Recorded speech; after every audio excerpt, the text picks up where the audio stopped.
A Treatise of Satan's Temptations. Part 2. By Richard Gilpin. A Discourse of the Malice, Power, Cruelty and Diligence of Satan. Chapter 4. Part 2. Of Satan's second way of improving his advantages, which is by working upon the understanding indirectly by the affections. This he doth, 1. By a silent, insensible introduction of error. His method herein.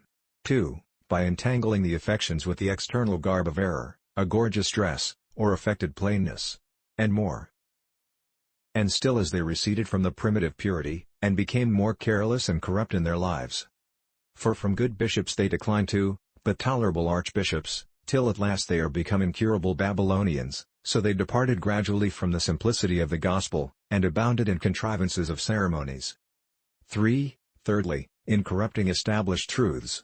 Satan's proceedings are not by sudden and observable leaps, but by lingering in slow motions, as flowers and plants grow insensibly, and as men gradually wax old and feeble. Violent and hasty alterations he knows, would beget observation, dislike, and opposition. Neither will he make such attempts, but where he is sure of a strong prevalent party, which by force and power, is able to carry all before it.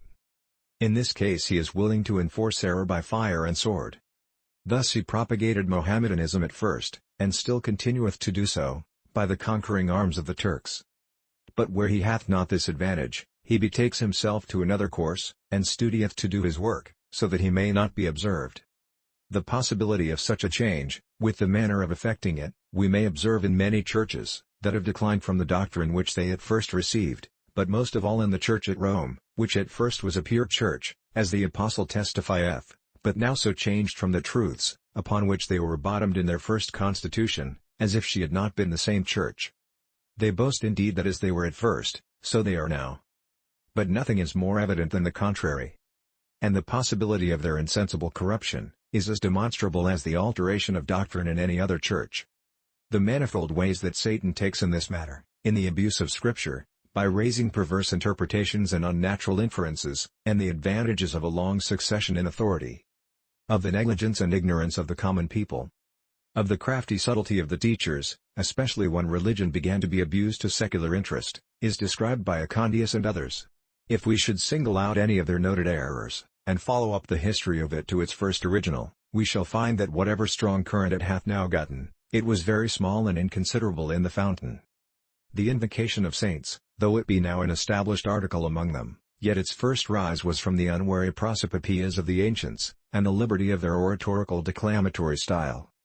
These gave occasion to some private opinions, these opinions to some private devotional liberty and practice, and from private opinions and practices, at last it obtained so strong a party, that it procured a public injunction. The like method was used for the doctrine of transubstantiation, whose beginning was from the abuse of such sentences, as this in ancient writers, that after consecration it was no more bread and wine, but the body and blood of Christ. By which expression the authors intended no more than this, that the bread and wine in the sacrament were relatively altered, and were more than ordinary bread and wine, because they were representatives of the body and blood of Christ. However, this gave them courage to interpret literally, and strictly these words of Christ, "This is my body." And thus by degrees from the opinion of a few, it became the judgment of many, and from the toleration of a private opinion of some doctors, and unimposed, it obtained at last a canon, to make it authentic public doctrine. 4. Fourthly, this insensible proceeding is in nothing more evident, than in the power of custom and education. Custom doth by degrees take off the startling of conscience. And those opinions or practices which at first look affrighted, are by a little familiarity made more smooth and tolerable. The descents of men by frequent seeing and hearing become tame and gentle. But the force of education is incomparably great, for this makes an error to become as it were natural. They suck it in with their milk, and draw it in with their air. This general advantage the devil hath over all the children of erroneous parents, especially where countries or nations are of the same persuasion. Insomuch that Turks have as great belief of their Alcoran, as we of the Bible, and think as reverently of Muhammad as Christians do of Christ. The children of idolatrous pagans have as great a confidence, of the truth of their way of heathenish worship, as we have of God's ordinances and institutions. 5. Fifthly, we may see something, of this stratagem of silent entanglement in Satan's surprisals.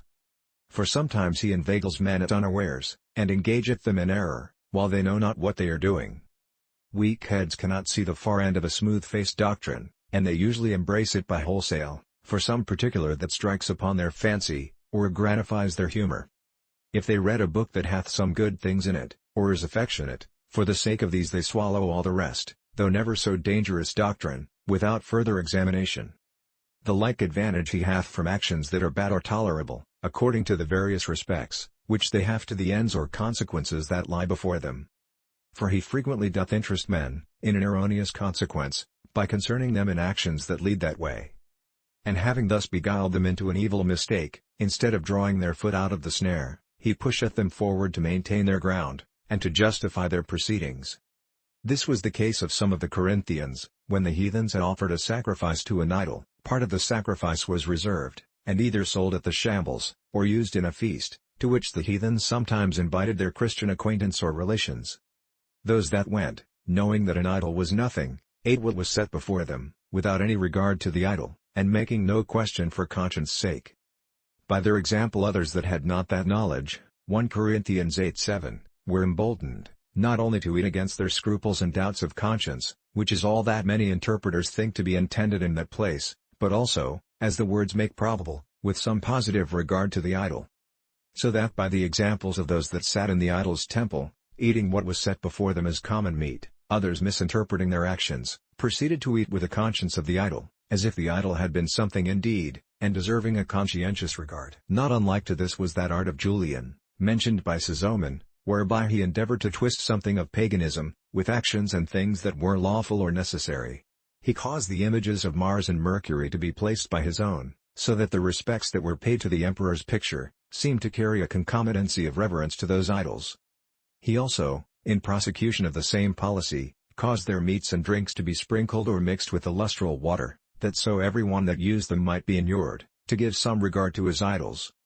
And that some, at least, might be engaged to a justification of that and such other practices.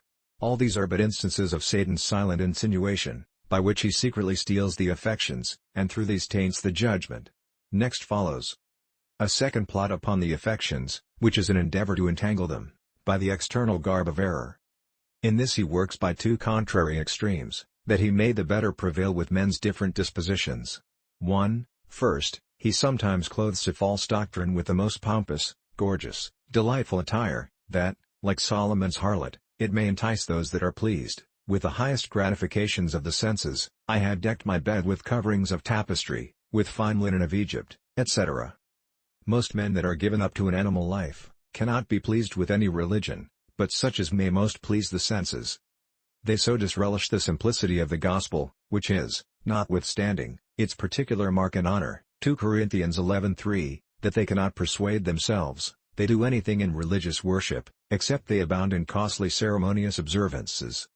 Thus do some interpret that fear of the heathens, which first put them upon images, and outward representations of their gods.